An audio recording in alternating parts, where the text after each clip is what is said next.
You tell me what to do? He's like, well, I buy these little single family homes, Section 8, and I rent them to people, and the government gives me a check. And I'm like, I don't want anything to do with the government.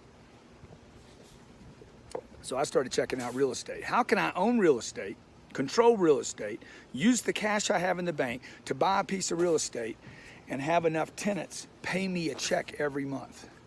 I didn't do it the way my uncle did it. My uncle did it one house at a time. I did it 100 units at a time. My first deal was 38 units. My second deal was 48 units. My third deal was 90 units. Now we don't even look at deals that size. That size. We look at deals 400 units, 500 units. Now why am I telling you this, and what should you take away from this? Okay, my first real estate deal was one house. I bought one house, I rented it, and as soon as they moved out, I had problems. I had to sell the house, just like my mom had to sell the house. So the first thing I want you to know is this: not all real estate makes you money. This piece of real estate right here, this guy paid 19 million, maybe 20 million bucks to build this house. He's gonna sell it for $16 million, okay? I come here, I abuse the damn place for 2 or 3 weeks, paid a guy 150 or 300 grand for 2 weeks or 3 weeks that we stay here, and I walk away, okay? He gets income from one person or 8 people a year, 8 people, 9 people, maybe 10 people a year, maybe 12 people. Maybe he rents it every week, but he won't do that every year, because if it doesn't snow, he won't rent it. Don't buy single family homes. When somebody's not in it, you gotta make the paycheck. You gotta pay the check, okay? When I buy 100 units or 40 units or 30 units, okay? My first deal was 38 units. I never had less than 34 of those 38 units rented. Never did I have less than 34 out of the 38 units rented, which was enough money to pay the note at the bank, to pay for the roof to be fixed, to pay the paint, the tenants, termites, the toilets, the classified ads, the problems. My mama told me one day, she's like, you don't want to get in real estate, people are going to be calling you at midnight. I'm like, I wish somebody would call me. I've been busting my ass my whole damn life so somebody would call me. God damn, if somebody would call me, that means they're paying me, or they want to pay me. So, what you gonna do? See, your parents have half of everything right. If they're millionaires, they got half of the equation right. They got just enough money now to say, hey, I made a bunch of money, I took care of my kids, I got them a college degree, we got a nice house, and if I get a divorce, it's gonna cost me half. That's all a millionaire is. Nobody tells you that, though. Nobody tells you that. Look, if you want real freedom, that's what my dad wanted to provide my mom, real freedom, and he never got there. Because the week after my dad died, my mom had to sell that house. That is not freedom. There was no debt on the house, except for the debt that the government puts on every piece of property in America, property taxes.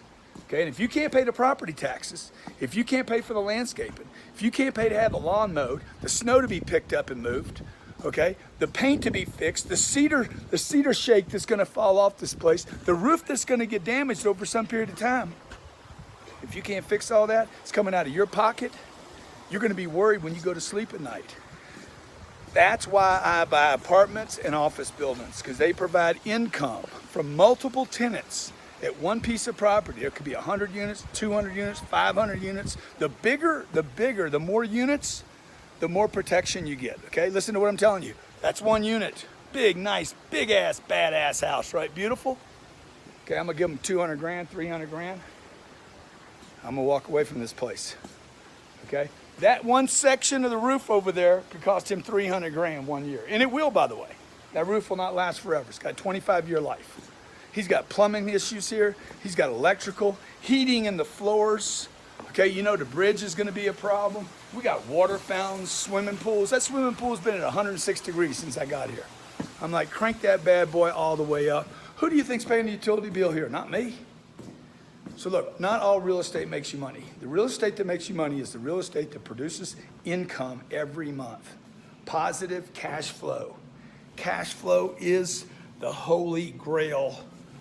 The holy grail of all finance is cash flow. I have it on my hats. I got it on my sweatshirts.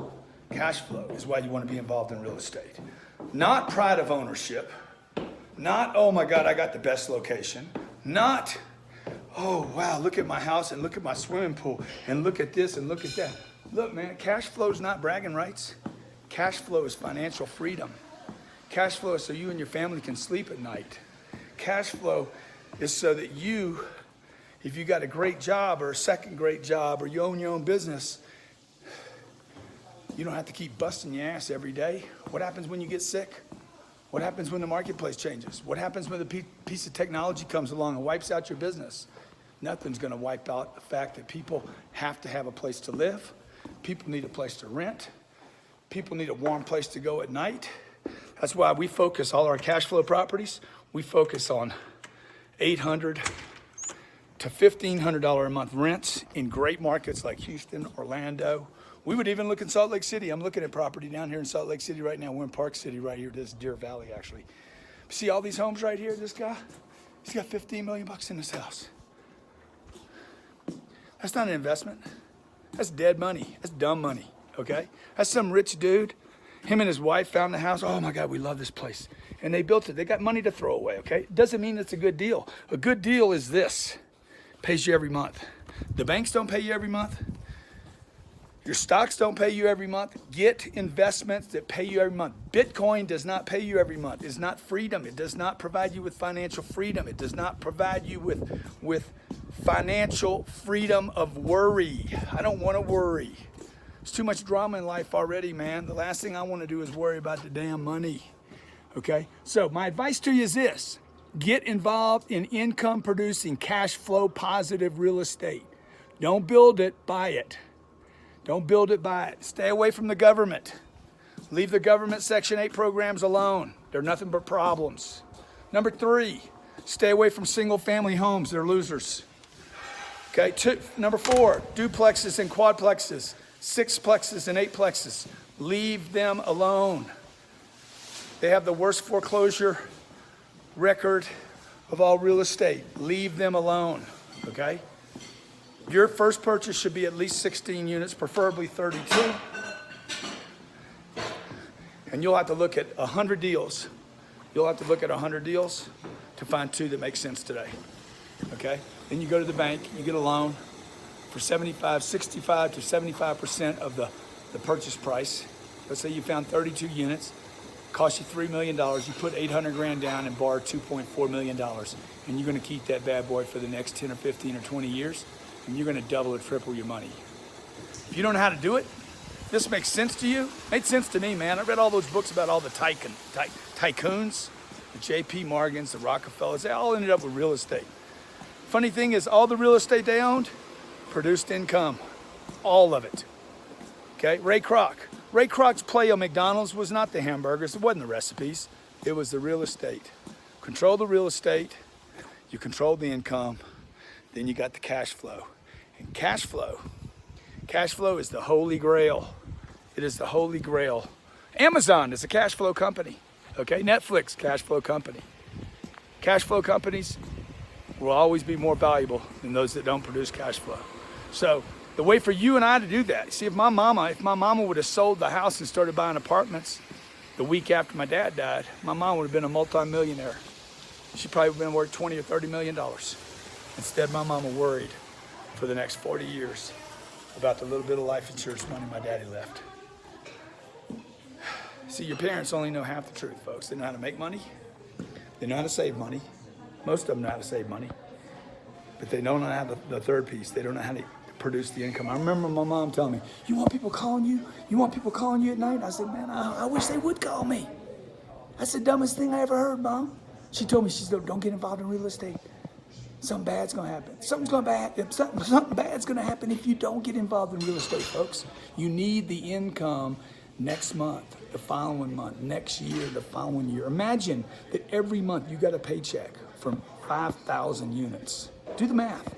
It's $1,500 a month. Do the math. Let's say only 95% of them are rented. Do the math. Okay? Now, you can ride on the deal. My brother invests with me, my sister invests with me, my mother-in-law invests with me, Elena invests with me, good friends, close friends, great clients of mine invest with me at Cardone Capital. If you want to be involved in doing the right thing with real estate, learn how to double and triple your money and make cash flow while you wait for the double and the triple. Some of this real estate we might never sell. Pay attention, man. This is not real estate right here. This is luxury bullshit. See this? This is what rich people do when they're bored and they need a place to go to, or they're like, hey, let's buy a house up in the mountains. We're gonna be happy. I would never buy this house. I'd rent it though. I don't know that I'd rent it again, but it is nice. Probably the nicest house I've ever been in. Okay, look, hey, I appreciate you watching. If you have questions, post them below. I'm happy to answer your questions. Maybe you're looking at your first deal. Maybe you got a deal you need to sell. Maybe you got a bunch of deals and you're trying to put them together. Maybe you bought a single family home and you're like, man, I shouldn't have done that. I'll help you get out of it, okay? I do a show every Monday on real estate, how to invest in real estate. My YouTube channel is slammed with a bunch of real estate advice. There's also a podcast that you can grab on iTunes, Real Estate Investing Made Simple. If you like this kind of information, let me know. Post below. I'm on my vacation, but I want to help you. I want to help correct. I want to give you that other half of the information that your mommy and daddy might not have had. I know your teacher didn't have it. He'd have been buying real estate himself. I remember my accounting teacher in college, he had a duplex. His name was Charlie Whitman. I said, Charlie, why don't you have 50 of these? He just didn't think big enough. I don't want all that trouble. Dude, everybody's got trouble. What kind of trouble you want? You want 50 units, 500 units, or you want 1 or 2 units? 1 or 2 units is nothing but trouble, nothing but problems, okay? Hey, God bless, be great. Post your comments below. If you like it, let me know.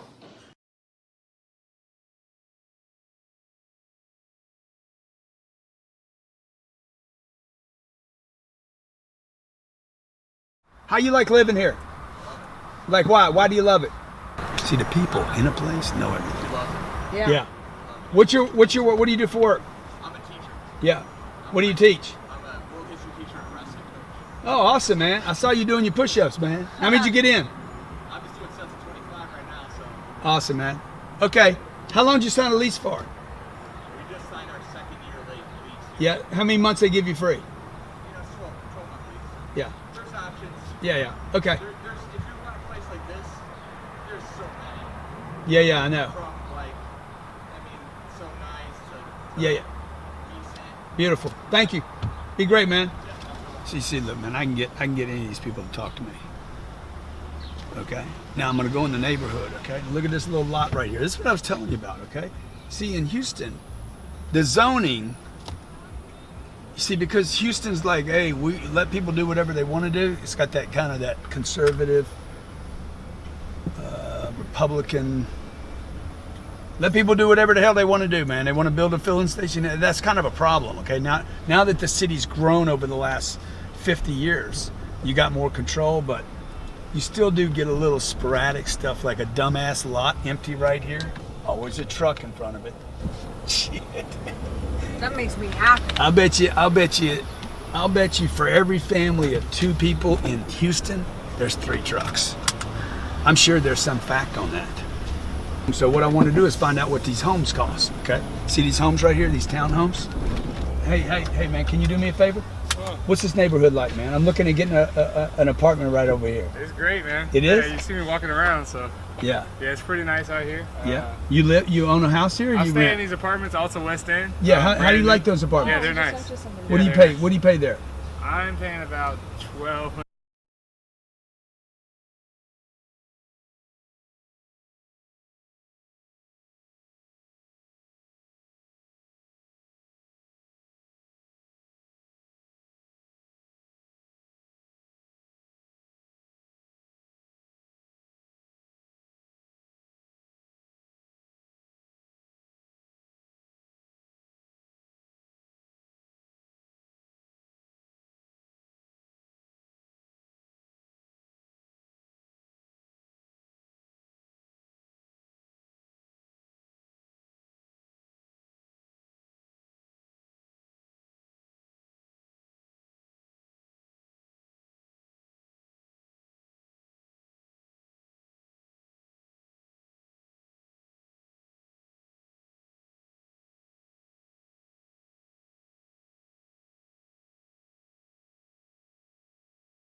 A little room.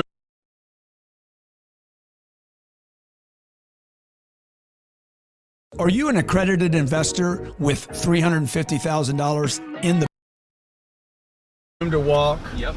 That other one, I don't feel like there's any room to move there. Yeah, your site is a lot smaller. Yeah, I mean, like look at this. I'd much rather own this, Sure. right? Yeah. Yeah. I would. Again. 23 years old. I'm living in a little apartment in Lake Charles, Louisiana. Little tiny duplex. I lived on one half of this thing. And me and my dog, Capo. I don't know what I was doing trying to take care of a dog. I couldn't even take care of myself. One rainy night, this dude, Danny, comes in with drugs.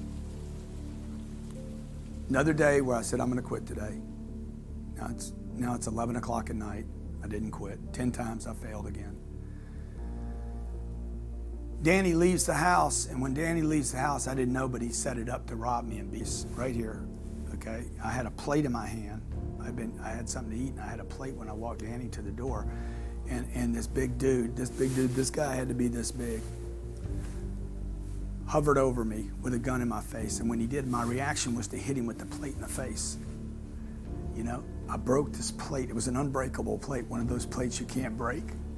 And I broke it in his face, like just cracked it in his face. Thing breaks and he becomes like a monster. This scar right here in my head is, he took that .45 caliber and jammed it in my face.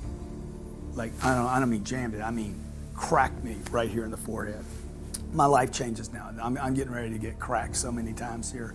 I'm getting ready to get the lesson of my life of where I'm really living. I already knew it, but this was the exclamation mark on where my life had gone from being a good kid to this far from dying. He hits me here, he cracks me over both my eyes here, underneath these two eyes.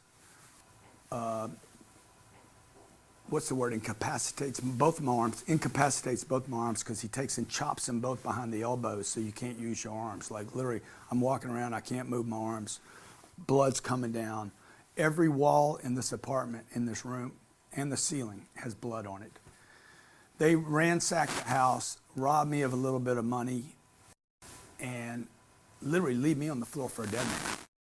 My dog's in the back. My dog's locked up in the back, the Doberman. They set it up to do this. This is what happens when you hang around bad people. Sooner or later, the day's gonna come where you're gonna pay the price. I get rushed to the hospital. My girlfriend's there. She's in the back. She comes out, gets me to the hospital. I spend 3 days in a hospital. Actually, I go to the hospital. They put in 70 stitches in my head and face. Like my whole face is just carved up. The sheriff's department comes because they know something bad's happening. And I'm like, I'm fine, I can go home. They stitch me up. I go home to my mother. I walk into my mother's house in the little brick house that I resented so much. And I walk to the house, and I go to the house in the back door. I knock on the back door. I'm beat up now, okay? Face is swollen. My mom comes to the door, and she's like, what? What? Where's my son at? Where's my son at? I'm like, Mom, I am your son. Where is my son? Nobody could recognize who I was. That's how beat up I was. I go in the house, I try to lay down. She puts me in this, you know, on a couch, and I try to lay down there, and the hospital doesn't want me to go to sleep because I could literally die. So they bring me back to the hospital. I spend 3 days in the hospital, and I'm like, I'm done. No more drugs. Okay, literally, I can't even recognize myself anymore. No more drugs. I'm done using drugs. Okay, guess what happens? I'm using drugs 15 minutes later, 10 times a day in the hospital. See, you would think, looking back, I would think this would be the day I would quit. For 2 more years, I would use drugs every day. Couldn't get out, couldn't quit, okay? Look, nobody starts using drugs and thinks they're gonna be a drug addict. I didn't. I started using drugs, and for some reason, something happened where those drugs just took over. My mom, at the age of 25, my mom says to me, "You're no longer welcome in my home. You're no longer welcome in my business. I don't want to see you anymore." And that was the day my life turned around. So 24 hours later, I was in a treatment center because my mom had the courage to say, enough is enough, I'm done. Really, everybody was pretty much done with me at this point. You know, my older brother died when I was 20. So 3 years, well, I guess, yeah, 5 years before this, my older brother dies. He was worried about me.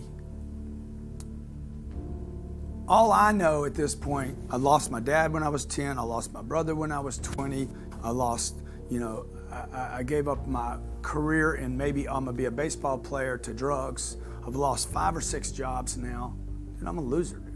I'm a total loser. But I do have this little light inside of me that says I'm special. I have this little thing inside of me that says, hey, you are special, you know? You have something. But it was just covered up in all this stuff and all these problems and the drugs and the bad friends and the bad choices. So my mom finally says, enough is enough. Don't come back here anymore. I'm done. I could tell it was hard for her. I'm in a treatment center in the next 24 hours. I go to this treatment center. I'm there 30 days. For the first 30 days in 7, 8, 9 years, I don't use drugs. Oh, wow. I don't have to use drugs. Finally, that thing where I said I was quitting 10 times a day, for the first time in my life, I was able to quit successfully. I'm leaving the treatment center when the insurance ran out, because that's how those work. When the money runs out, they boot you to the curb. I'm terrified, scared to go back to society. I don't have any friends that aren't using drugs. My girlfriend was using drugs. Everybody around me, everybody I knew used drugs. And I'm going back to a job where even at the job I had, they used drugs. And I'm like, I'm going back to an environment. I have to cut off all my friends. Not really friends. I got to cut off all the enemies, right? And I got to start over. And before I leave, the counselor grabs me and the counselor says to me, look, dude, I'll see you back here. Probably, you know, if you don't die, I'll see you back here. And I'm like, what are you talking about, dude? I'm not coming back here. And he's like, oh no, you're coming back. And then he gives me the lecture. He's like, you'll never make it. See, when you go to a treatment center, you tell them everything about your life, like all your secrets, all your inhibitions, and your, you know, the things you want to do in your life, right? And so I'm telling them in this thing, everything I've done wrong, I share my whole life, but I also share with them what I want to do, my inspiration in life. I'm going to write books, I'm going to speak to audiences, I'm going to help people, I'm going to tell people this story about drugs and how damaging they are, and I'm going to be somebody, I tell them. And they're like, no, dude. You're a drug addict. And all you're ever going to be, this is what the counselor tells me, all you're ever going to be is a drug addict. You need to give up all the ideas of writing books, speaking to audiences, being rich. I always wanted to be rich. I wanted financially to be rich my whole life. I wanted to be my dad. I wanted to be the guy that could take care of his family. They said, you need to give up all those ideas and settle for one thing, not using drugs. If the day ends and you don't use drugs, Grant, that is a good day for you.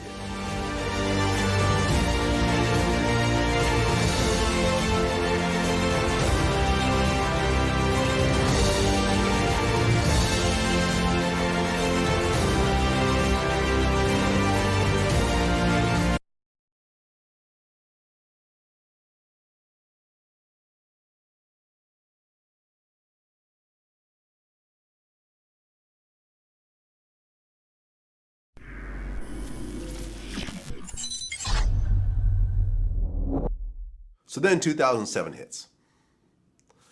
And, you know, and I remember leading up to 2007, they were giving loans to anybody and everybody. It didn't matter. You could work at a grocery store and you could get approved for a $500,000 house. Like, they had option arm loans where you start out and your mortgage payment is nothing. And they say, well, don't worry about it. You'll just refinance when the house goes up and it'll still stay low forever.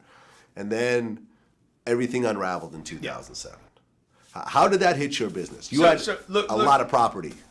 The whole environment was insane, right? Even before the bust, a guy like me, I'm trying to do this business very practical, very conservative investments. I'm putting a lot of money down to buy a deal.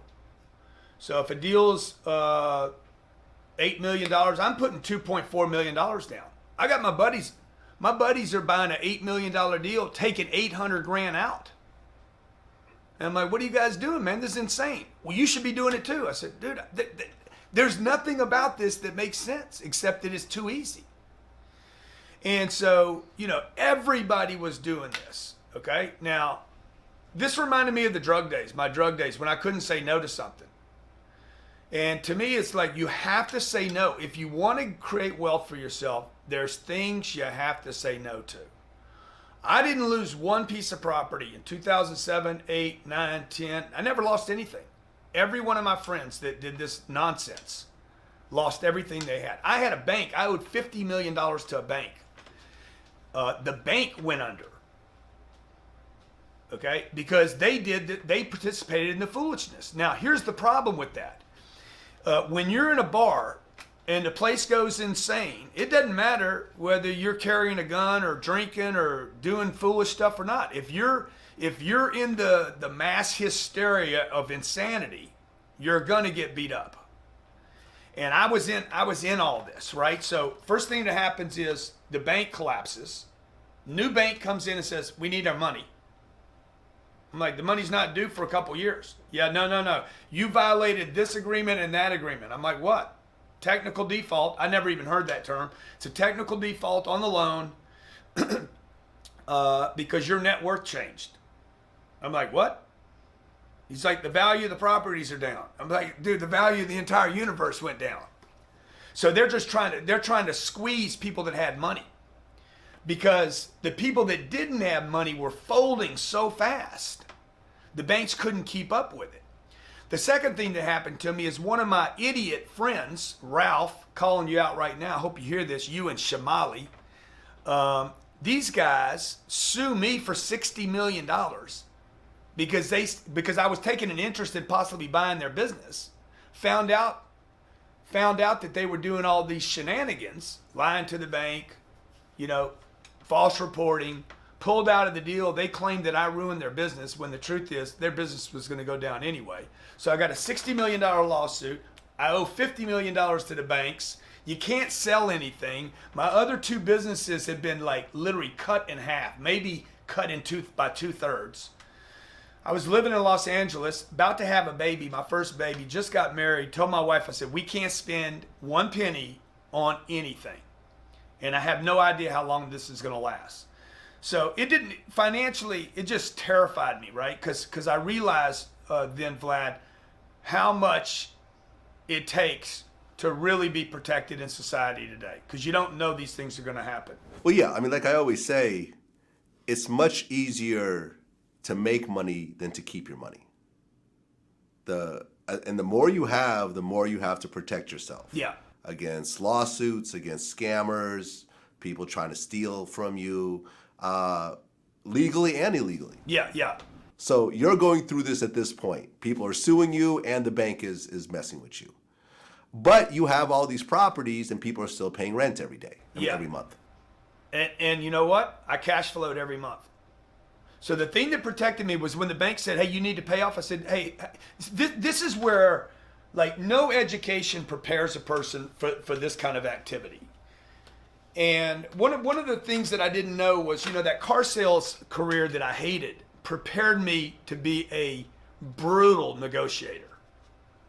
So here I had the big bank coming in from Minnesota telling me I had to pay the loan off. And I'm like, hey guys, let me explain to you how this plays out. Okay, big bank that just took a big government loan is gonna come cranking down on a guy at the worst time in the history of the United States, and I have never missed a payment, never been late. You've never sent me a late fee. How the hell do you guys take this away from me? I don't think you do. My lawyer's telling me you can't do this. They're gonna do it. They're gonna push you. I said, hey, this got nothing to do with the law now. This is all about optics. It's gonna be about PR. So I got that thing I'm having to fight. There's no book on it. Your lawyer's going to tell you you're wrong. Then I got this lawsuit going on. I'm having to negotiate with these nutcases. And this is where you find out who you are. You find out how strong you are, how strong-willed you are, how right you are, how your ego can get in the way where even if you're not wrong, maybe you just need to give them some money and say, go away. But it takes a lot. It takes a lot of courage to play that game at that point, and no one will ever be prepared for it. It's impossible to prepare for that. Well, ultimately, the economy